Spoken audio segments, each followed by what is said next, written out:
تمہیں اپنی اولاد کہتے ہوئے مجھے شرم آ رہی ہے. کون سی کتابیں لائی ہو تم؟ وہ مشتعل ہو گئے تھے. جہاں سے یہ کتابیں لے کر آئی ہو کل تک وہیں دے آؤ ورنہ میں انہیں اٹھا کر باہر پھینک دوں گا. جی بابا. اس نے اپنے آنسو پوچھتے ہوئے صرف اتنا ہی کہا. اور آج کے بعد اگر تم نے جویریہ کے ساتھ میل جول رکھا تو میں تمہارا کالج جانا بھی بند کر دوں گا. بابا، جویریہ نے مجھ سے کچھ نہیں کہا، اس کو کچھ بھی نہیں پتا ہے. اس بار امامہ نے قدرے مضبوط آواز میں احتجاج کیا. تو پھر اور کون ہے جو تمہارے دماغ میں یہ خناس بھر رہا ہے؟ وہ بری طرح چلائے. میں خود ہی. امامہ نے کچھ کہنے کی کوشش کی. ہو کیا گیا ہے تم کو؟ اپنی عمر دیکھو اور چلی ہو تم عقیدے جانچنے، اپنی نبوت کو پرکھنے. ہاشم مبین کا پارا پھر ہائی ہو گیا. اپنی باپ کی شکل دیکھو جس نے ساری عمر تبلیغ میں گزار دی. کیا میں عقل کا اندھا ہوں یا پھر تم مجھ سے زیادہ عقل رکھتی ہو؟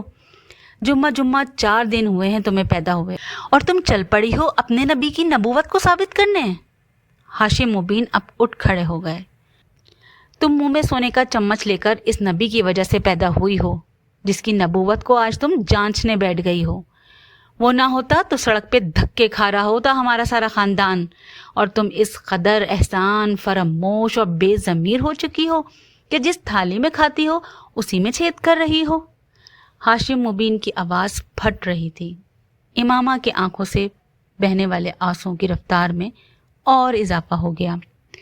بند کرو یہ لکھنا پڑھنا اور گھر بیٹھو. تم یہ تعلیم حاصل کر رہی ہو جو تمہیں گمراہی کی طرف لے جا رہی ہے.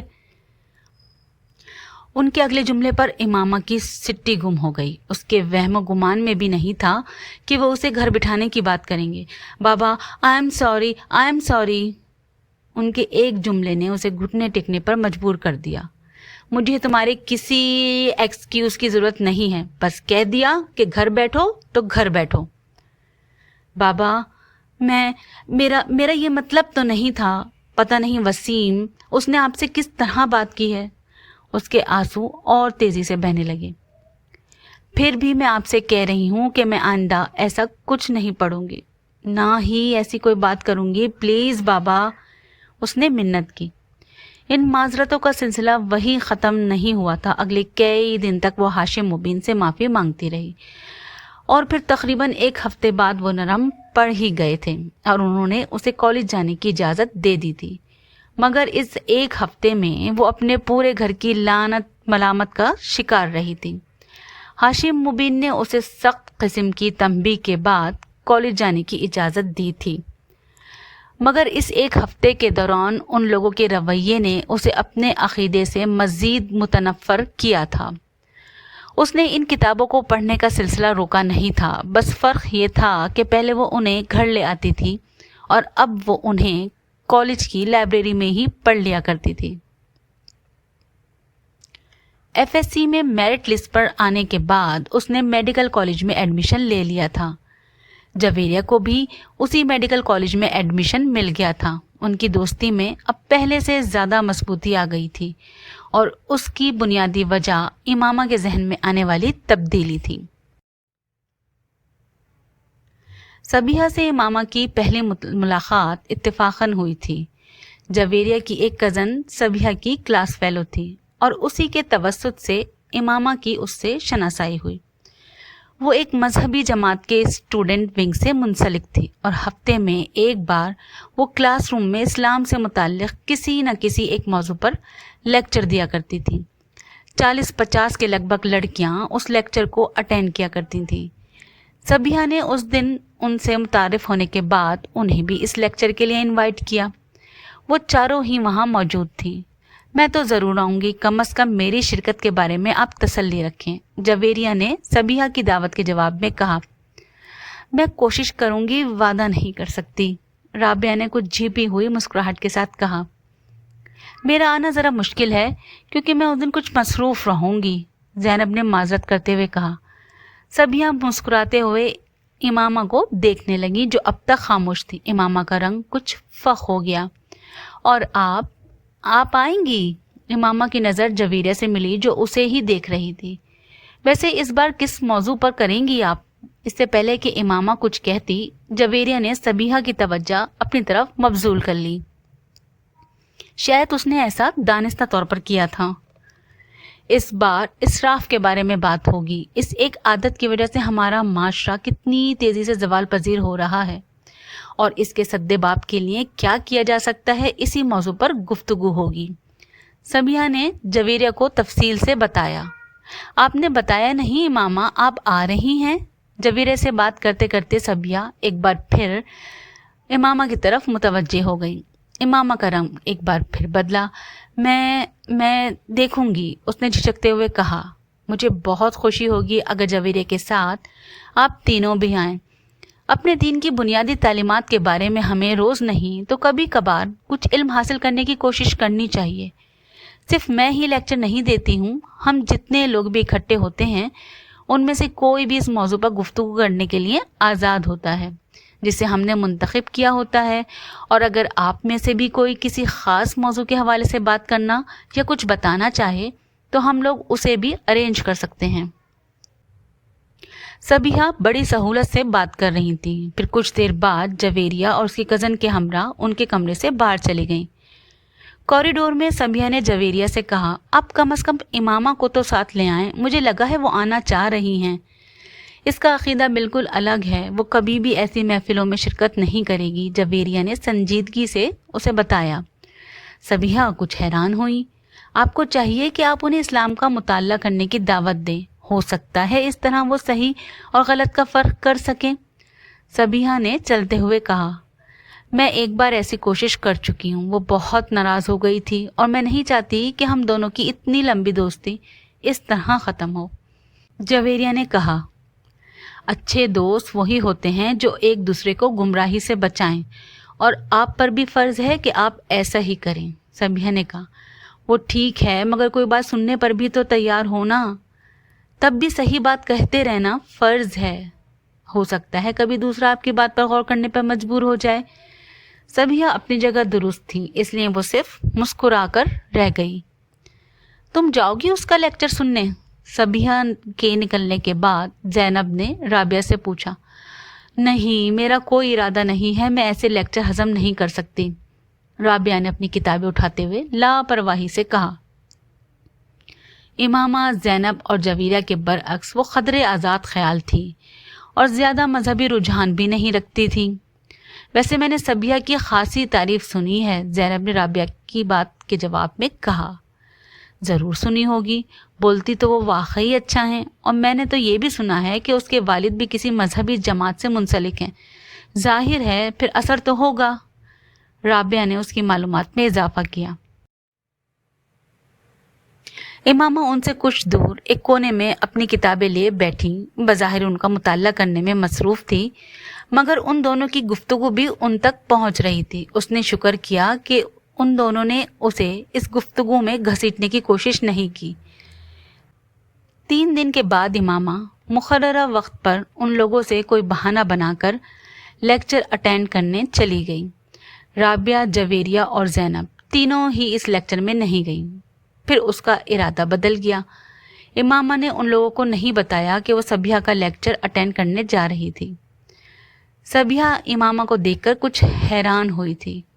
مجھے بہت خوشی ہو رہی ہے آپ کو یہاں دیکھ کر، مجھے آپ کے آنے کی توقع نہیں تھی، سبیحہ نے اس سے گرم جوشی سے ملتے ہوئے کہا۔ یہ پہلا قدم تھا اسلام کی جانب جو امامہ نے اٹھایا تھا۔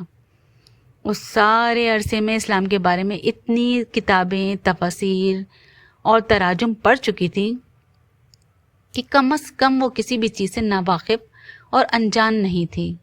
اسراف کے بارے میں اسلامی اور قرآنی تعلیمات اور احکامات سے بھی وہ اچھی طرح واقف تھی، مگر اس کے باوجود سبیحہ کی دعوت کو رد کرنے کے بجائے قبول کر لینے میں اس کی پیش نظر میں صرف ایک ہی چیز تھی، وہ اپنے مذہب سے اسلام تک کا وہ فاصلہ طے کرنا چاہتی تھی جو اسے بہت مشکل لگتا تھا۔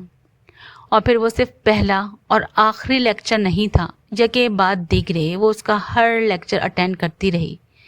وہی چیزیں جنہیں وہ کتابوں میں پڑھتی رہی تھی اس کے منہ سے سن کر پر اثر ہو جاتی تھیں۔ اس کی سبیحہ سے عقیدت میں اضافہ ہوتا جا رہا تھا۔ سبیحہ نے اسے یہ نہیں بتایا تھا کہ وہ اس کے عقیدے کے بارے میں جانتی تھی، مگر امامہ کو اس کے پاس آتے ہوئے 2 ماہ ہوئے تھے جب سبیحہ نے ختم نبوت پر ایک لیکچر دیا۔ قرآن پاک وہ کتاب ہے جو حضرت محمد صلی اللہ علیہ وآلہ وسلم پر نازل ہوئی۔ سبیحہ نے اپنے لیکچر کا آغاز کیا اور قرآن پاک میں ہی اللہ نبوت کا سلسلہ حضرت محمد صلی اللہ علیہ وآلہ وسلم پر ختم کر دیتے ہیں۔ وہ کسی دوسرے نبی کی کوئی گنجائش باقی نہیں رکھتے۔ اگر کسی نبی یعنی حضرت عیسیٰ علیہ السلام کا دوبارہ نزول کا ذکر ہے تو وہ بھی ایک نئے نبی کی شکل میں نہیں ہے، بلکہ ایک ایسے نبی کا دوبارہ نزول ہے جن پر نبوت حضرت محمد صلی اللہ علیہ وسلم سے بہت پہلے نازل کر دی گئی تھی، اور جن کا دوبارہ نزول ان کی اپنی امت کے لیے نہیں بلکہ حضرت محمد صلی اللہ علیہ وآلہ وسلم کی امت کے لیے ہی ہوگا، اور آخری نبی حضرت محمد صلی اللہ علیہ وآلہ وسلم ہی رہیں گے۔ کسی بھی آنے والے دور میں یا کسی بھی گزر جانے والے دور میں یہ رتبہ اور فضیلت کسی اور کو نہیں دی گئی۔ کیا یہ ممکن ہے کہ اللہ ایک پیغمبر کو یہ رتبہ اور درجہ عطا کرتا اور پھر اسے چھین کر کسی دوسرے شخص کو دے دیتا ہے؟ قرآن پاک میں اللہ تعالیٰ فرماتا ہے، بات میں اللہ سے بڑھ کر سچا کون ہے؟ تو کیا یہ ممکن ہے کہ وہ اپنی بات کو خود ہی رد کر دیتا؟ اور پھر اگر اللہ کی اس بات کی گواہی حضرت محمد صلی اللہ علیہ وآلہ وسلم خود دیتے ہیں کہ ہاں وہ اللہ کے آخری رسول ہیں اور ان کے بعد دوبارہ کوئی نبی نہیں آئے گا، تو پھر کیا ہمارے لیے کسی بھی طور پر یہ جائز اور مناسب ہے کہ ہم کسی دوسرے شخص کے نبوت کے دعوے پر غور کریں؟ انسان اللہ کی مخلوقات میں سے وہ واحد مخلوق ہے جسے عقل جیسی نعمت سے نوازا گیا، اور یہ ایک ایسی مخلوق ہے جو اسی عقل کو استعمال کر کے سوچنے پہ آئے تو خود اللہ کے وجود کے لیے ثبوت کی تلاش شروع کر دیتی ہے، پھر اس سلسلے کو یہیں پر محدود نہیں رکھتی بلکہ اسے پیغمبروں کی ذات تک دراز کر دیتی ہے۔ پہلے سے موجود پیغمبروں کی نبوت کے بارے میں سوال کرتی ہے، پھر انہیں پیغمبر مان لیتی ہے، اور اس کے بعد قرآن کے واضح احکامات کے باوجود زمین پر مزید پیغمبروں کی تلاش شروع کر دیتی ہے، اور اس تلاش میں یہ بات فراموش کر دیتی ہے کہ نبی بنتا نہیں تھا، بنایا جاتا تھا، اسے مبعوث کیا جاتا تھا، اور ہم انسانی ایولیوشن کی ان آخری دہائیوں میں کھڑے ہیں جہاں مزید نبیوں کی آمد کا سلسلہ اس لیے ختم کر دیا گیا کیونکہ انسان کے لیے ایک دین اور ایک نبی کا انتخاب کر لیا گیا تھا۔ اب کسی نئے عقیدے کی ضرورت نہیں بلکہ صرف تقلید کی ہے، صرف تقلید یعنی پریکٹس اس ایک آخری اور مکمل دین کی جسے پیغمبر اسلام حضرت محمد مصطفیٰ صلی اللہ علیہ وآلہ وسلم پر ختم کر دیا گیا ہے۔ اب وہ ہر شخص خسارے میں رہے گا جو دین کی رسی کو مضبوطی سے تھامنے کے بجائے تفرقے کی راہ اختیار کرے گا۔ اگر ہماری اعلیٰ تعلیم اور ہمارا شعور ہمیں دین کے بارے میں صحیح اور غلط کی تمیز تک نہیں دے سکتے تو پھر ہم میں اور اس جانور میں کوئی فرق نہیں جو سبز تازہ گھاس کے ایک گٹھے کے پیچھے کہیں بھی جا سکتا ہے، اس بات کی پرواہ کیے بغیر کہ اس کا ریوڑ کہاں ہے۔ 40 منٹ کے اس لیکچر میں سبیحہ نے کسی اور غلط عقیدے یا فرقے کا ذکر بھی نہیں کیا تھا۔ اس نے جو کچھ کہا تھا بالواسطہ کہا تھا، صرف ایک چیز بلا واسطہ کہی تھی، اور وہ حضرت محمد صلی اللہ علیہ وآلہ وسلم کی ختم نبوت کا اقرار تھا۔ اللہ کے آخری پیغمبر حضرت محمد صلی اللہ علیہ وآلہ وسلم تھے جنہوں نے 1400 سال پہلے مدینہ میں وفات پائی۔ 1400 سال سے پہلے مسلمان ایک امت کے طور پر اسی ایک شخص کے سائے میں کھڑے ہیں۔ 1400 سال بعد بھی ہمارے لیے وہ ایک آخری نبی ہی ہیں جن کے بعد کوئی دوسرا نبی بھیجا گیا نہ بھیجا جائے گا، اور ہر وہ شخص جو کسی دوسرے شخص میں کسی دوسرے نبی کا عکس تلاش کرنے کی کوشش کرتا ہے اسے ایک بار اپنے ایمان کا اثر نو جائزہ لینا چاہیے۔ شاید یہ کوشش اسے اس عذاب سے بچا دے جس میں وہ اپنے آپ کو مبتلا کرنے کی کوشش کر رہا ہے۔ امامہ ہر لیکچر کے بعد صبیحہ سے مل کر جایا کرتی تھی۔ اس لیکچر کے بعد وہ صبیحہ سے نہیں ملی۔ ایک لمحہ بعد وہاں رکے بغیر وہ وہاں سے چلی آئی۔ عجیب سے ذہنی انتشار میں مبتلا ہو کر وہ کالج سے باہر نکل کر پیدل چلتی رہی۔ کتنی دیر فٹ پاتھ پر چلتی رہی اور اس نے کتنی سڑکیں عبور کی اسے اندازہ نہیں ہوا۔ کسی معمول کی طرح چلتے ہوئے وہ فٹ پاتھ سے نیچے نہر کے کنارے بنی ہوئی ایک بینچ پر جا کر بیٹھ گئی۔ سورج غروب ہونے والا تھا اور اوپر سڑک پر گاڑیوں کے شور میں اضافہ ہو گیا تھا۔ وہ چپ چاپ نہر کے بہتے ہوئے پانی کو دیکھتی رہی۔ ایک لمبی خاموشی کے بعد اس نے بڑبڑاتے ہوئے خود سے پوچھا، آخر میں کیا کر رہی ہوں؟ اپنے ساتھ کیوں اپنے آپ کو الجھا رہی ہوں؟ آخر کس یقین کی کھوج میں سرگرداں ہوں اور کیوں؟ میں اس سب کے لیے تو یہاں لاہور نہیں آئی، میں تو یہاں ڈاکٹر بننے آئی ہوں۔ مجھے آئی اسپیشلسٹ بننا ہے۔ پیغمبر پیغمبر پیغمبر، میرے لیے ہر چیز وہاں کیوں ختم ہو جاتی ہے؟ اس نے اپنے دونوں ہاتھوں سے اپنا چہرہ ڈھانپ لیا۔ مجھے اس سب سے نجات حاصل کرنی ہے۔ میں اس طرح اپنی اسٹڈیز پر کبھی توجہ نہیں دے سکتی۔ مذہب اور عقیدہ میرا مسئلہ نہیں ہونا چاہیے۔ صحیح یا غلط جو میرے بڑوں نے دیا وہی ٹھیک ہے۔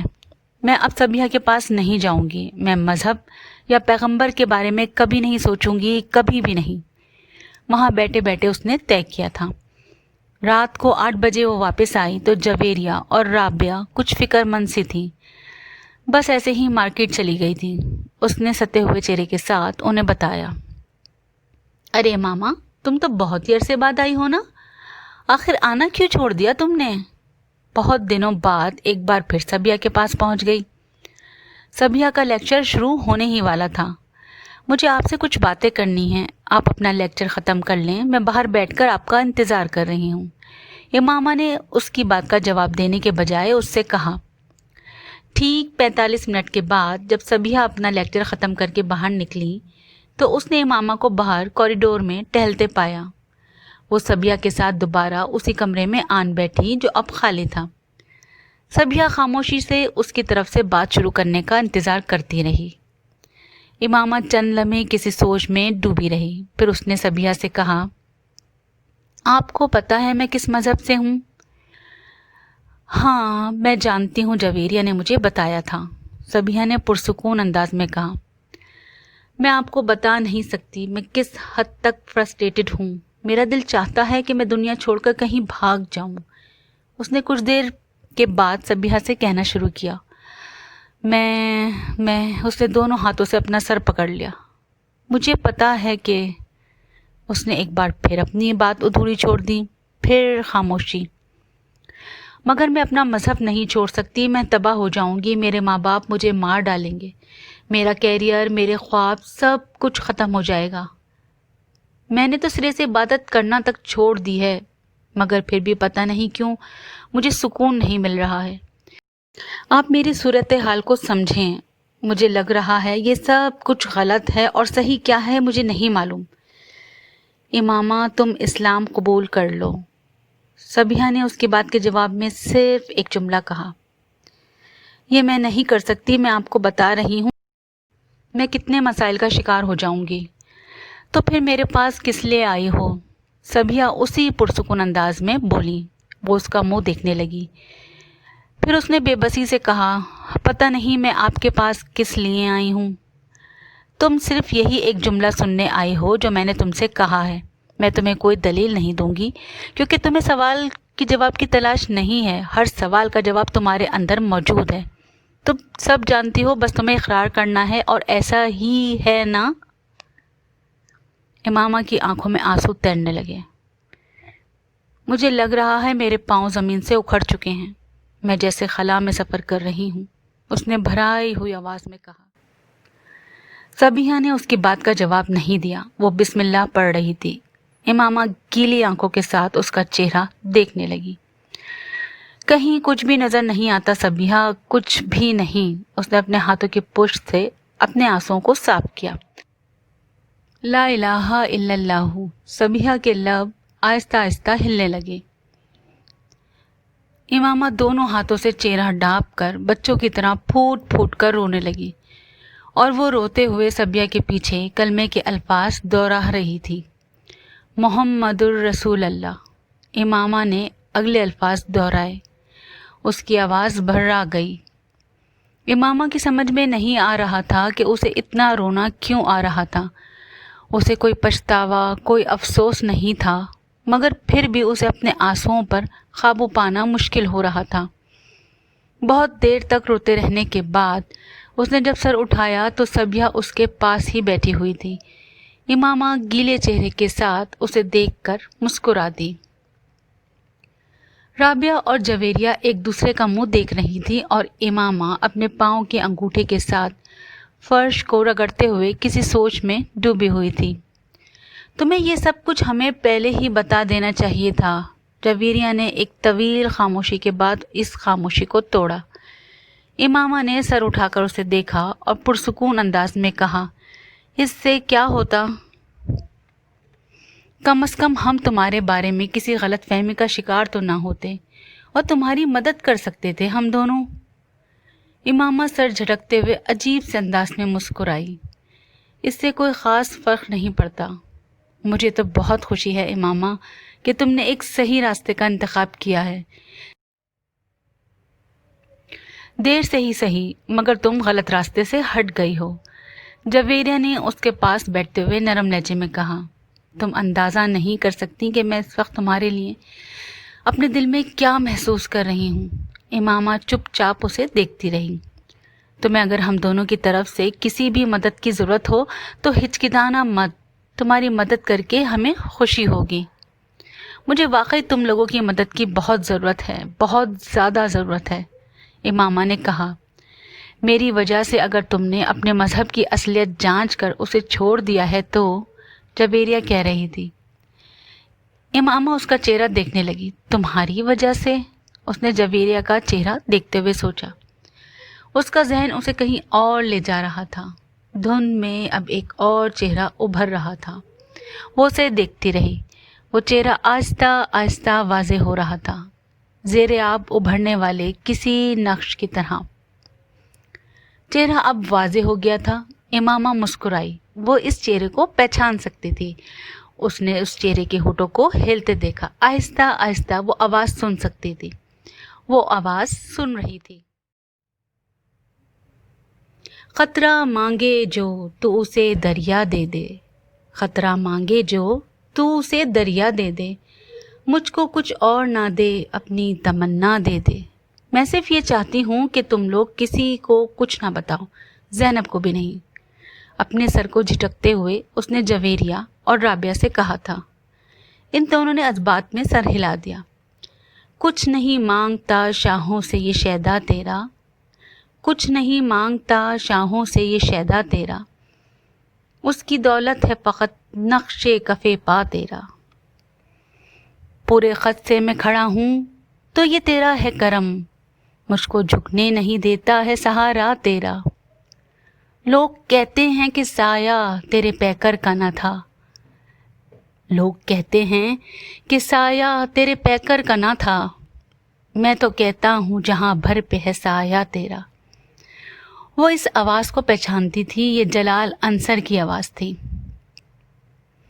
امامہ میڈیکل کالج میں چند روز ہوئے تھے جب ایک ویکینڈ پر اسلام آباد آنے کے بعد اس نے رات کو زینب کے گھر لاہور فون کیا۔ بیٹا میں زینب کو بلاتی ہوں، تم ہولڈ رکھو۔ زینب کی امی فون رکھ کر چلی گئیں۔ وہ ریسیور کان سے لگائے انتظار کرنے لگی۔ کچھ نہیں مانگتا ہوں شاہوں سے یہ شیدا تیرا، اس کی دولت ہے فقط نقش کف پا تیرا۔ مردانہ آواز میں فون پر سنائی دینے والی وہ نعت امامہ نے پہلے بھی سنی تھی، مگر اس وقت جو کوئی بھی اسے پڑھ رہا تھا وہ کمال جذب سے اسے پڑھ رہا تھا۔ پورے خط سے کھڑا ہوں تو یہ تیرا ہے کرم، مجھ کو جھکنے نہیں دیتا ہے سہارا تیرا۔ اسے اندازہ نہیں تھا کہ کسی مرد کی آواز اتنی خوبصورت ہو سکتی ہے، اس قدر خوبصورت کہ پوری دنیا اس آواز کی قید میں لگے۔ امامہ نے اپنا سانس روک لیا، یا شاید وہ سانس لینا بھول گئی۔ لوگ کہتے ہیں کہ سایہ تیرے پیکر کا نہ تھا، میں کہتا ہوں جہاں بھر پہ ہے سایہ تیرا۔ انسان کی زندگی میں کچھ ساعتیں سعد ہوتی ہیں۔ شب قدر کی رات میں آنے والے اس سعد کی طرح جیسے بہت سے لوگ گزر جانے دیتے ہیں، صرف چند اس سعد کے انتظار میں ہاتھ اٹھائے جھولی پھیلائے بیٹھے ہوتے ہیں، اس سعد کے انتظار میں جو چلتے پانی کو روک دے اور رکے ہوئے پانی کو رواں کر دے، جو دل سے نکلنے والی دعاؤں کو لبوں تک آنے سے پہلے مقدر بنا دے۔ امامہ ہاشم کی زندگی میں وہ ساعت شب قدر کی کسی رات کو نہیں آئی تھی، نہ اس نے اس ساعت کے لیے ہاتھ اٹھائے تھے، نہ جھولی پھیلائی تھی۔ پھر بھی اس نے زمین و آسمان کی گردش کو کچھ دیر کے لیے تھمتے دیکھا تھا، پوری کائنات کو ایک گنبد بے درد میں بدلتے دیکھا تھا، جس کے اندر بس ایک ہی آواز گونج رہی تھی، دستگیری میری تنہائی کی تو نے ہی تو کی، میں تو مر جاتا اگر ساتھ نہ ہوتا تیرا۔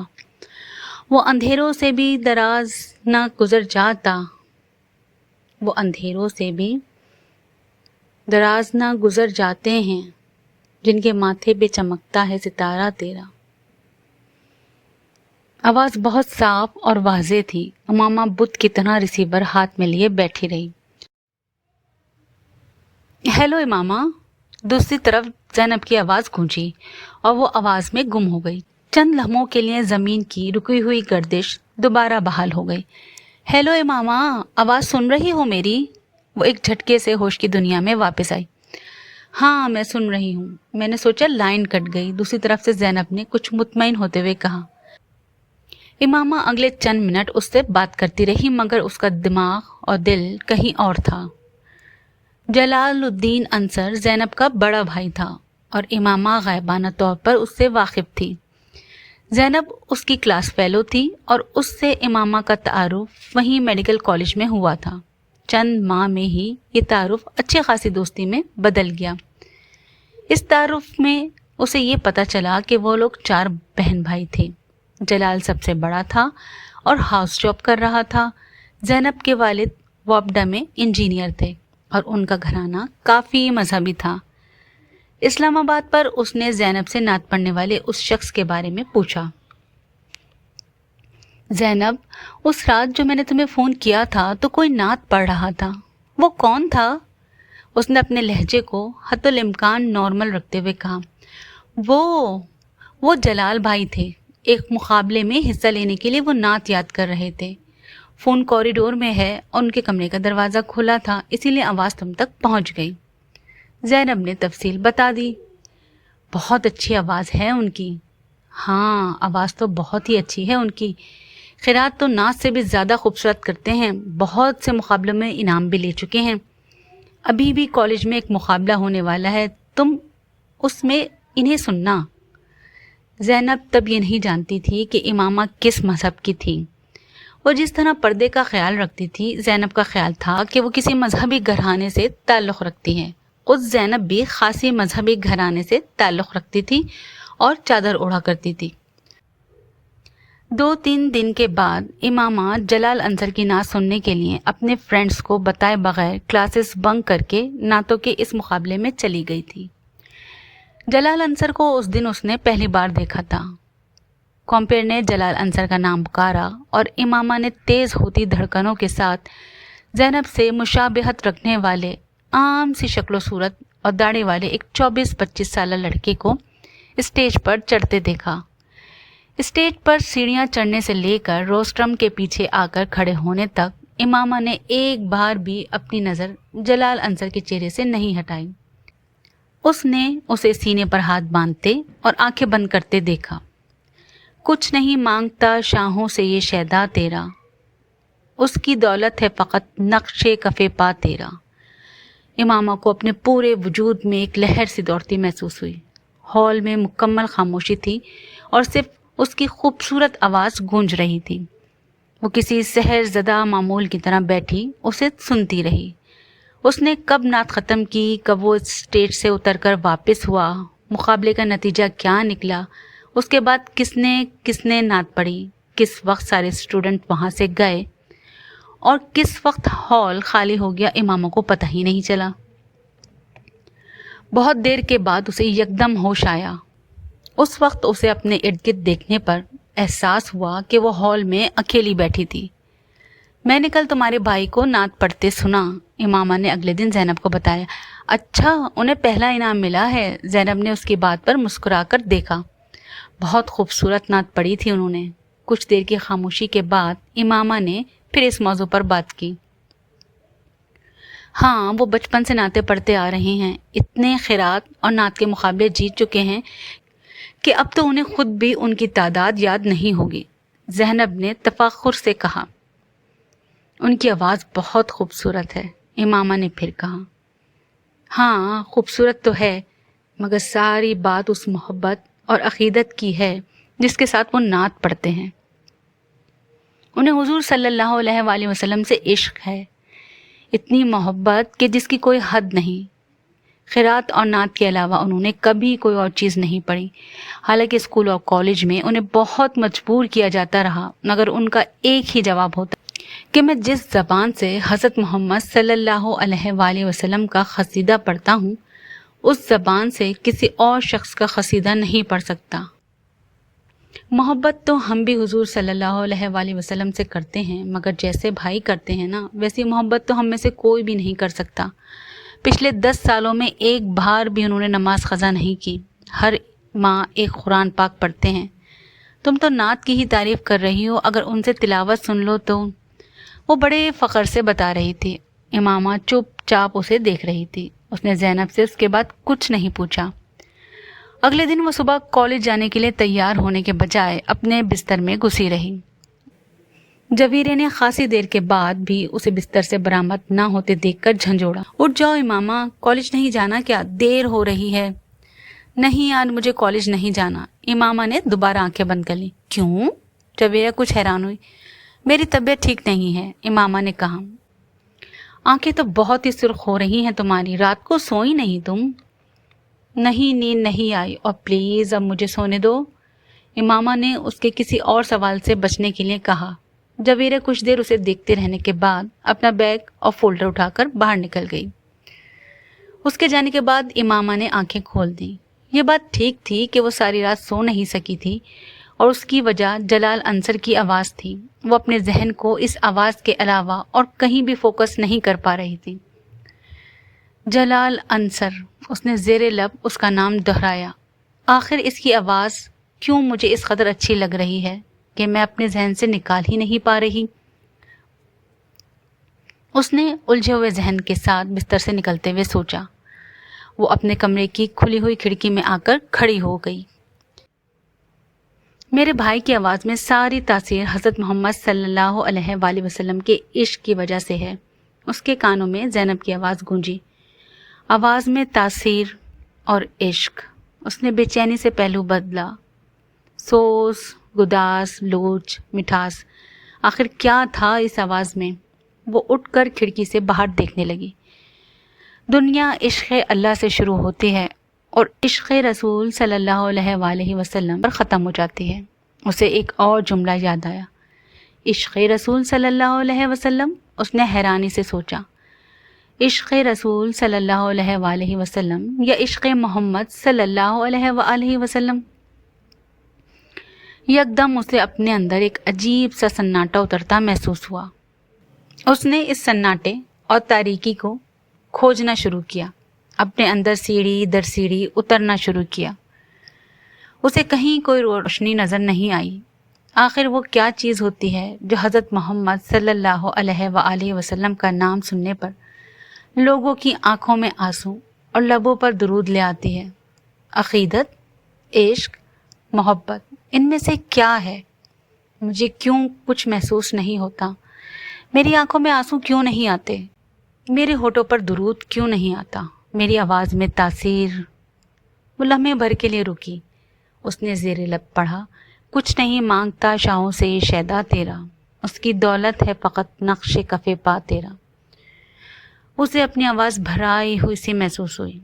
شاید ابھی جاگی ہوں اسی لیے آواز ایسی ہے، اس نے اپنا گلا صاف کرتے ہوئے سوچا۔ اس نے ایک بار پھر پڑھنا شروع کیا۔ کچھ نہیں مانگتا، وہ ایک بار پھر رک گئی۔ اس بار اس کی آواز میں لرزش تھی۔ اس نے دوبارہ پڑھنا شروع کیا۔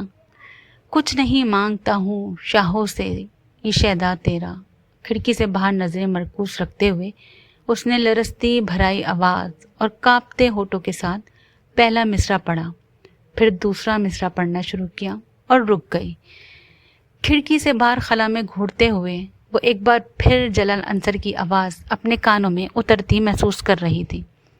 بلند، صاف، واضح اور اذان کی طرح دل میں اتر جانے والی مقدس آواز۔ اسے اپنے گالوں پر نمی محسوس ہوئی۔ یکدم وہ اپنے ہوش و حواس میں آئی اور پتہ چلا کہ وہ رو رہی تھی۔ کچھ دیر جیسے بے یقینی کے عالم میں وہ اپنے دونوں ہاتھوں کی انگلیاں دونوں آنکھوں پر رکھے دم بخود کھڑی رہی۔ اس نے اپنے آپ کو بے بسی کی انتہا پر پایا۔ آنکھوں پر ہاتھ رکھے وہ آہستہ آہستہ گھٹنوں کے بل وہیں زمین پر بیٹھ گئی اور اس نے پھوٹ پھوٹ کر رونا شروع کر دیا۔ انسان کے لیے سب سے مشکل مرحلہ وہ ہوتا ہے جب اس کا دل کسی چیز کی گواہی دے رہا ہو مگر اس کی زبان خاموش ہو، جب اس کا دماغ چلا چلا کر کسی چیز کی صداقت کا اقرار کر رہا ہو مگر اس کے ہونٹ ساکت ہوں۔ امامہ ہاشم کی بھی اپنی زندگی اسی مرحلے پر آن پہنچی تھی۔ جو فیصلہ وہ پچھلے 2-3 سالوں سے نہیں کر پا رہی تھی، وہ فیصلہ آج ایک آواز نے چند دنوں میں کروا دیا تھا۔ یہ جانے، یہ کھوجے، یہ پرکھے بغیر کہ آخر لوگ کیوں حضرت محمد صلی اللہ علیہ وآلہ وسلم سے اتنی عقیدت رکھتے ہیں، آخر کیوں عشق رسول صلی اللہ علیہ وآلہ وسلم کی بات کی جاتی ہے۔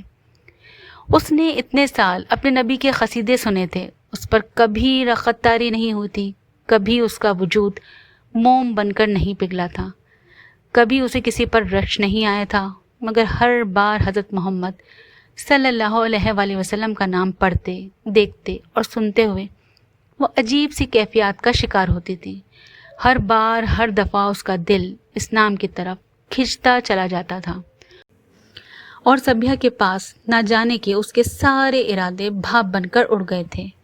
جلال انصر کی آواز تاریکی میں نظر آنے والے جگنو کی طرح تھی جس کے تعاقب میں وہ بنا سوچے سمجھے چل پڑی تھی۔ میں تجھے عالم اشیاء میں بھی پا لیتا ہوں، میں تجھے عالم اشیاء میں بھی پا لیتا ہوں، لوگ کہتے ہیں کہ ہے عالم بالا تیرا۔ امامہ کے لیے وہ ایک نئے سفر کا آغاز تھا۔ وہ پہلے کی طرح باقاعدگی سے سبیہ کے پاس جانے لگی۔ ان اجتماعات میں شرکت کرنے سے اگر ایک طرف اپنے فیصلے پر استقامت بخشی تو دوسری طرف باقی ماندہ شبہات کو بھی دور کر دیا۔ مذہب تبدیل کرنے کا فیصلہ امامہ کے لیے کوئی چھوٹا یا معمولی فیصلہ نہیں تھا۔ اس ایک فیصلے نے اس کی زندگی کے ہر معاملے کو متاثر کیا۔ وہ اب اسجد سے شادی نہیں کر سکتی تھی کیونکہ وہ غیر مسلم تھا۔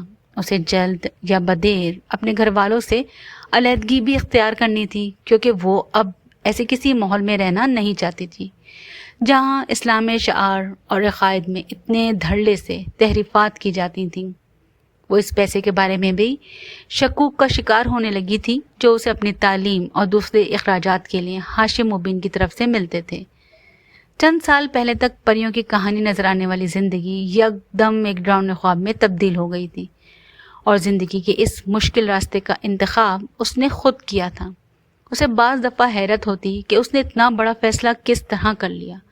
اس نے اللہ سے استقامت ہی مانگی تھی اور اسے استقامت سے نوازا گیا تھا، مگر وہ ابھی اتنی کم عمر تھی کہ خدشات اور اندیشوں سے مکمل پیچھا چھڑا لینا اس کے لیے ممکن نہیں تھا۔ امامہ، تم فی الحال اپنے والدین کو مذہب کی تبدیلی کے بارے میں نہ بتاؤ، اپنے پیروں پہ کھڑی ہو جاؤ۔ اس وقت نہ صرف تم آسانی سے اسجد سے شادی سے انکار کر سکتی ہو بلکہ انہیں اپنے مذہب کی تبدیلی کے بارے میں بھی بتا سکتی ہو۔ سبیہ نے ایک بار اس کے خدشات سننے کے بعد اسے مشورہ دیا۔ میں اس پیسے کو اپنے اوپر خرچ کرنا نہیں چاہتی جو میرے بابا مجھے دیتے ہیں۔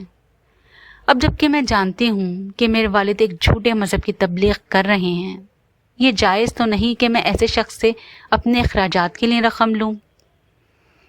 تم ٹھیک کہتی ہو، مگر تمہارے پاس فی الحال کوئی دوسرا راستہ نہیں ہے۔ بہتر ہے کہ تم اپنی تعلیم مکمل کر لو، اس کے بعد تمہیں اپنے والد سے کچھ بھی نہیں لینا پڑے گا۔ سبیہ نے اسے سمجھایا۔ سبیہ اگر اسے یہ راہ نہ دکھاتی تب بھی امامہ اس کے علاوہ اور کچھ نہیں کر سکتی تھی۔ اس میں فی الحال اتنی ہمت نہیں تھی کہ وہ اپنی زندگی کی سب سے بڑی خواہش چھوڑ دیتی۔ اس وقت رات کے 10 بجے تھے جب وہ سینما سے باہر نکل کر آیا تھا۔ اس کے ہاتھ میں اب بھی ایک پاپ کارن کا پیکٹ تھا۔ وہ کسی گہری سوچ میں ڈوبا ہوا پاپ کارن کھاتے ہوئے سڑک پر چل رہا تھا۔ آدھا گھنٹے تک سڑکیں ناپتے رہنے کے بعد اس نے ایک بہت بڑے بنگلے کی گھنٹی بجائی تھی۔ صاحب کھانا لگاؤں؟ لاؤنج میں داخل ہونے پر ملازم نے اسے دیکھ کر پوچھا۔ نہیں، اس نے نفی میں سر ہلاتے ہوئے کہا۔ دودھ؟ نہیں۔ وہ رکے بغیر وہاں سے گزرتا چلا گیا اور اپنے کمرے میں داخل ہو کر اس نے دروازہ بند کر لیا۔ کمرے کی لائٹ آن کر کے وہ کچھ دیر بے مقصد ادھر ادھر دیکھتا رہا، پھر باتھ روم کی طرف بڑھ گیا۔ شیونگ کٹ نکال کر اس کے اندر سے ایک ریزر بلیڈ نکال لیا اور اسے لے کر بیڈ روم میں آ گیا۔ اپنے بیڈ پر بیٹھ کر اس نے سائڈ ٹیبل پر پڑا ہوا لیمپ جلا لیا اور بیڈ روم کی ٹیوب لائٹ بند کر دی۔ ریزر بلیڈ کے اوپر موجود ریپر کو اتار کر وہ کچھ دیر لیمپ کی روشنی میں اس کی تیز دھار کو دیکھتا رہا۔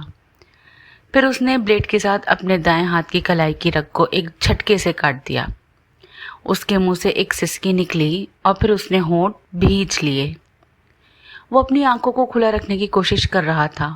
اس کی کلائی بیڈ سے نیچے لٹک رہی تھی اور خون کی دھار اب سیدھا کارپیٹ پر گر کر اس میں جذب ہو رہی تھی۔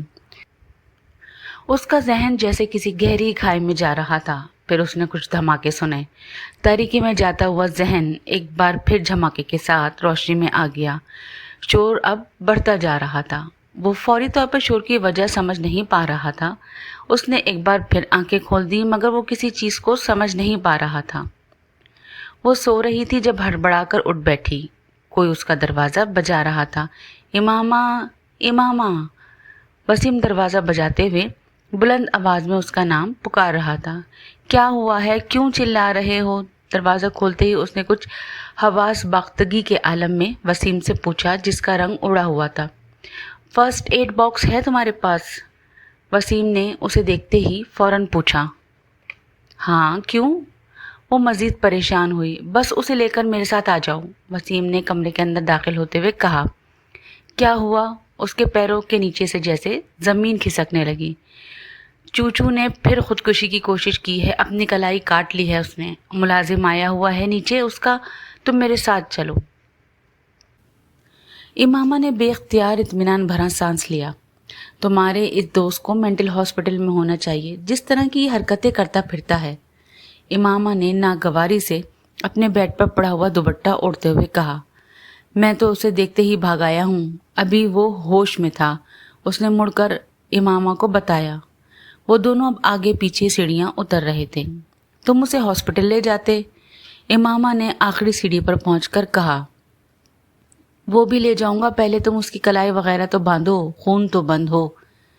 وسیم، میں اسے کوئی بہت اچھے قسم کی فرسٹ ایڈ نہیں دے سکتی۔ پتہ نہیں اس نے کس چیز سے کلائی کاٹی ہے اور زخم کتنا گہرا ہے۔ اس کے اپنے گھر والے کہاں ہیں؟ بات کرتے ہوئے امامہ کو خیال آیا اس کے گھر میں کوئی بھی نہیں ہے، صرف ملازم ہے۔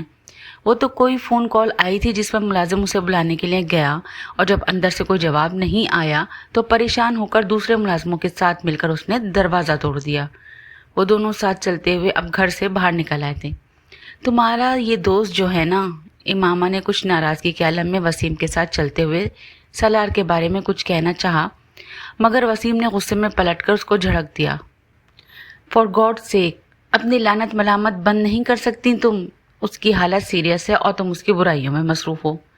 ایسی حرکتیں کرنے والوں کے لیے میرے پاس کوئی ہمدردی نہیں ہے۔ وہ دونوں اب سالار کے لاؤنج میں پہنچ چکے تھے۔ چند قدم چلنے کے بعد وسیم ایک موڑ مڑا اور کمرے کے اندر داخل ہو گیا۔ امامہ اس کے پیچھے ہی تھی مگر جیسے کرنٹ کھا کر رک گئی۔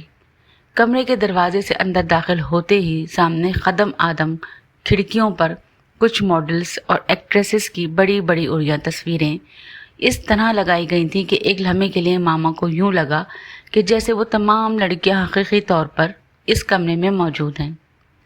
اس کا چہرہ سرخ ہو گیا۔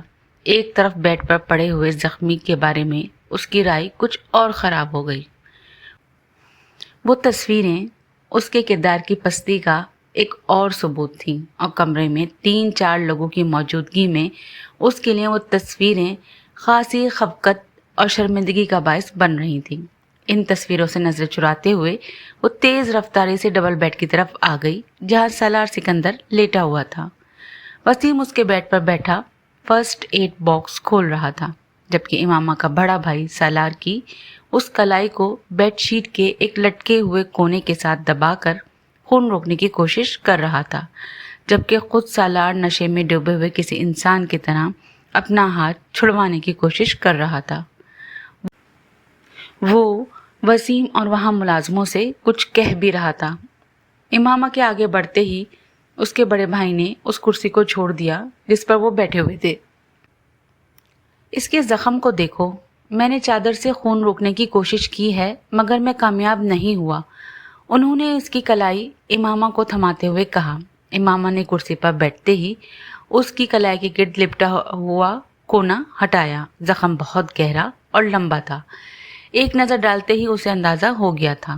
سالار نے پھر ایک جھٹکے کے ساتھ اپنا ہاتھ کھینچنے کی کوشش کی مگر امامہ مضبوطی سے کلائی کے کچھ نیچے سے اس کا بازو پکڑے رہی۔ وسیم، بس بینڈیج نکال دو، یہ زخم بہت گہرا ہے، یہاں کچھ نہیں ہو سکتا، بینڈیج کرنے سے خون رک جائے گا، پھر تم لوگ اسے ہاسپٹل لے جاؤ۔ اس نے ایک نظر نیچے کارپیٹ پر جذب ہوتے خون پر ڈالی۔ وسیم تیزی سے فرسٹ ایڈ باکس میں سے بینڈیج نکالنے لگا۔ سالار نے بیڈ پر لیٹے لیٹے اپنے سر کو جھٹکا دیا اور آنکھیں کھولنے کی کوشش کی۔ اس کی آنکھوں کے سامنے اب دھندلاہٹ سی تھی، مگر اس کے باوجود اس نے اپنے بیڈ سے کچھ فاصلے پر بیٹھی ہوئی اس لڑکی اور اس کے ہاتھ میں موجود اپنے بازو کو دیکھا۔ کچھ مشتعل ہو کر اس نے ایک اور جھٹکے کے ساتھ اپنا ہاتھ اس لڑکی کے ہاتھ سے آزاد کرانے کی کوشش کی۔ ہاتھ آزاد نہیں ہوا مگر درد کی ایک تیز لہر نے اسے بے اختیار کرانے پر مجبور کیا تھا۔ اسے چند لمحوں کے لیے یہی محسوس ہوا تھا جیسے اس کی جان نکل گئی، مگر اگلے ہی لمحے وہ ایک بار پھر ہاتھ چھڑانے کی کوشش کر رہا تھا۔ تم لوگ دفع ہو جاؤ، کہاں سے آ گئے ہو؟ اس نے کچھ مشتعل ہو کر لڑکھڑاتے ہوئے لہجے میں کہا۔ یہ میرا کمرہ ہے، تم لوگوں کو اندر آنے کی اجازت کیسے ہوئی؟ تم وسیم، تم دفع ہو جاؤ، گیٹ لاسٹ بلڈی باسٹرڈز، اس نے بلند آواز میں مگر لڑکھڑاتی زبان سے کہا۔ امامہ نے اس کے منہ سے نکلنے والی گالی کو سنا۔ ایک لمحے کے لیے اس کے چہرے کا رنگ بدلا مگر وہ پھر اس کا ہاتھ مضبوطی سے پکڑے بیٹھی رہی۔ اس نے وسیم سے کاٹن لے کر کراتے ہوئے سالار کی کلائی کے زخم پر رکھ دی جو ہاتھ کو کھینچنے اور ہلانے سے باز نہیں آ رہا تھا، اور وسیم کے ہاتھ سے لے کر لپیٹنا شروع کر دیا۔ سالار نے دھندلائی ہوئی آنکھوں کے ساتھ اپنی کلائی کے گرد کسی چیز کی نرمی کو محسوس کیا۔ کچھ بے بسی اور جھنجھلاہٹ کے عالم میں سالار نے اپنے بائیں ہاتھ کے زور سے اپنے دائیں ہاتھ کو چھڑانے کی کوشش کی تھی۔ دھندلائی ہوئی آنکھوں کے ساتھ اس کا آگے بڑھنے والا بایاں ہاتھ لڑکی کے سر سے ٹکرایا تھا۔ اس کے سر سے نہ صرف دوپٹہ اترا تھا بلکہ اس کے بال بھی کھل گئے تھے۔ امامہ نے ہڑبڑا کر اسے دیکھا جو ایک بار پھر اپنا بایاں ہاتھ آگے لا رہا تھا۔ امامہ نے اپنے بائیں ہاتھ سے اس کی کلائی کو پکڑے رکھا جبکہ دائیں ہاتھ میں پکڑی ہوئی بینڈیج چھوڑ کر اپنی پوری قوت سے اپنا دایاں ہاتھ اس کے دائیں گال پر مارا۔ تھپڑ اتنا زناٹے دار تھا کہ ایک لمحے کے لیے سالار کی آنکھوں کے سامنے چھائی ہوئی دھند چھٹ گئی۔ کھلے منہ اور آنکھوں کے ساتھ دم بخود اس نے اس لڑکی کو دیکھا تھا جو سرخ چہرے کے ساتھ بلند آواز میں اس سے کہہ رہی تھی، اب اگر تم ہلے تو میں تمہارا دوسرا ہاتھ بھی کاٹ دوں گی، سنا تم نے؟ سالار نے اس لڑکی کے عق میں وسیم کو کچھ کہتے سنا مگر وہ کچھ سمجھ نہیں پایا۔ اس کا ذہن مکمل طور پر تاریکی میں ڈوب رہا تھا، مگر اس نے پھر ایک آواز سنی، نسوانی آواز، اس کا بلڈ پریشر چیک کرو۔ سالار کو بے اختیار چند لمحے پہلے اپنے گال پر پڑنے والا تھپڑ یاد آیا۔ وہ چاہنے کے باوجود آنکھیں نہیں کھول سکا۔ وہی نسوانی آواز ایک بار پھر گونجی، مگر اس بار وہ اس آواز کو کوئی مفہوم نہیں پہنا سکا۔ اس کا ذہن مکمل طور پر تاریکی میں ڈوب گیا تھا۔ اگلی بار جب اسے ہوش آیا تو وہ ایک پرائیویٹ کلینک میں موجود تھا۔ آنکھیں کھول کر اس نے ایک بار پھر اپنے ارد گرد دیکھنے کی کوشش کی۔ کمرے میں اس وقت ایک نرس موجود تھی جو اس کے پاس کھڑی ڈرپ کو صحیح کرنے میں مصروف تھی۔ سالار نے اسے مسکراتے دیکھا تھا۔ وہ اس سے کچھ کہنا چاہ رہا تھا مگر اس کا ذہن ایک بار پھر تاریکی میں ڈوب گیا۔ دوسری بار اسے کب ہوش آیا اسے اندازہ نہیں ہوا، مگر دوسری بار آنکھیں کھولنے پر اس نے اس کمرے میں کچھ شناسا چہرے دیکھے تھے۔ اسے آنکھیں کھولتے دیکھ کر ممی اس کی طرف بڑھ آئی تھیں۔ کیسا محسوس کر رہے ہو تم؟ انہوں نے اس پر جھکتے ہوئے بےتابی سے کہا۔ جسٹ فائن، سالار نے دور کھڑے سکندر عثمان کو دیکھتے ہوئے دھیمے لہجے میں کہا۔ اس سے پہلے کہ اس کی ممی کچھ اور کہتی، کمرے میں موجود ایک ڈاکٹر آگے آ گیا تھا۔ وہ اس کی نبض چیک کرنے لگا تھا۔ ڈاکٹر نے انجیکشن لگانے کے بعد ایک بار پھر اسے ڈرپ لگائی۔ سالار نے کچھ بیزاری کے ساتھ یہ کاروائیاں دیکھیں۔ ڈرپ لگانے کے بعد وہ سکندر عثمان اور اس کی بیوی سے باتیں کرنے لگا۔ سالار اس گفتگو کے دوران چھت کو گھورتا رہا۔ پھر کچھ دیر بعد ڈاکٹر کمرے سے نکل گیا۔ کمرے میں اب بالکل خاموشی تھی۔ سکندر عثمان اور اس کی بیگم اپنا سر پکڑے بیٹھے تھے۔ ان کی تمام کوششوں اور احتیاط کے باوجود یہ سالار سکندر کی خودکشی کی چوتھی کوشش تھی اور اس بار وہ واقعی مرتے مرتے بچا تھا۔ ڈاکٹرز کے مطابق اگر چند منٹوں کی تاخیر ہو جاتی تو وہ اسے نہیں بچا سکتے تھے۔ سکندر اور ان کی بیوی کو ملازم نے رات کے 2 بجے سالار کی خودکشی کی اس کوشش کے بارے میں بتایا تھا اور وہ دونوں میاں بیوی پوری رات سو نہیں سکے تھے۔ سکندر عثمان نے صبح فلیٹ ملنے تک تقریباً 150 سگریٹ پھونک ڈالے تھے، مگر اس کے باوجود ان کی بے چینی اور اضطراب میں کمی نہیں ہو پا رہی تھی۔ میری سمجھ میں نہیں آتا کہ یہ آخر اس طرح کی حرکتیں کیوں کرتا ہے، آخر اس پر ہماری نصیحتوں اور ہمارے سمجھانے کا اثر کیوں نہیں ہوا؟ سکندر عثمان نے دوران سفر کہا۔ میرا تو دماغ پھٹنے لگتا ہے جب میں اس کے بارے میں سوچتا ہوں۔ کیا نہیں کیا میں نے اس کے لیے؟ ہر سہولت، بہترین تعلیم، حتیٰ کہ بڑے بڑے سائیکیٹرسٹ کو دکھا چکا ہوں، مگر نتیجہ وہی ڈھات کے 3 پات۔ میری تو سمجھ میں نہیں آتا کہ مجھ سے کیا غلطی ہو گئی ہے جو مجھے یہ سزا مل رہی ہے۔ جاننے والوں کے درمیان میں مذاق بن گیا ہوں۔ سکندر عثمان بہت پریشان تھے۔ ہر وقت میرا دم حلق میں اٹکا رہتا ہے کہ پتہ نہیں وہ کس وقت کیا کر گزرے۔ اتنی احتیاط برتنے کا نتیجہ یہ نکلا ہے کہ ایک بار ہم غافل ہوئے اور وہ پھر وہی حرکت کر گزرا۔ طیبہ نے اپنی آنکھوں میں امٹتے ہوئے آنسوؤں کو ٹشو کے ساتھ صاف کیا۔ وہ دونوں اسی طرح کی باتیں کرتے ہوئے کراچی سے اسلام آباد آئے تھے، مگر سالار کے سامنے آ کر دونوں کو چپ لگ گئی تھی۔ ان دونوں ہی کی سمجھ میں نہیں آ رہا تھا کہ وہ اس حالت میں اس سے کیا کہیں۔ سالار کو ان کی دلی اور ذہنی کیفیت کا اچھی طرح اندازہ تھا اور وہ ان کی خاموشی کو غنیمت جان رہا تھا۔ انہوں نے اس دن اس سے کچھ نہیں کہا۔ اگلے دن بھی وہ دونوں خاموش ہی رہے تھے، مگر تیسرے دن ان دونوں نے اپنی خاموشی توڑ دی تھی۔ مجھے صرف یہ بتاؤ کہ آخر تم یہ سب کیوں کر رہے ہو؟ سکندر نے اس رات بڑی تحمل مزاجی سے اس کے ساتھ گفتگو کا آغاز کیا تھا۔ آخر تمہارے ساتھ مسئلہ کیا ہے؟ تم نے وعدہ کیا تھا کہ تم ایسی کوئی حرکت نہیں کرو گے۔ اسپورٹس کار بھی لے کر دی تھی۔ ہر بات مان رہے ہیں ہم لوگ تمہاری، پھر بھی تمہیں قطعاً احساس نہیں ہے ہم لوگوں کا، نہ خاندان کی عزت کا۔ سالار اسی طرح چپ بیٹھا رہا۔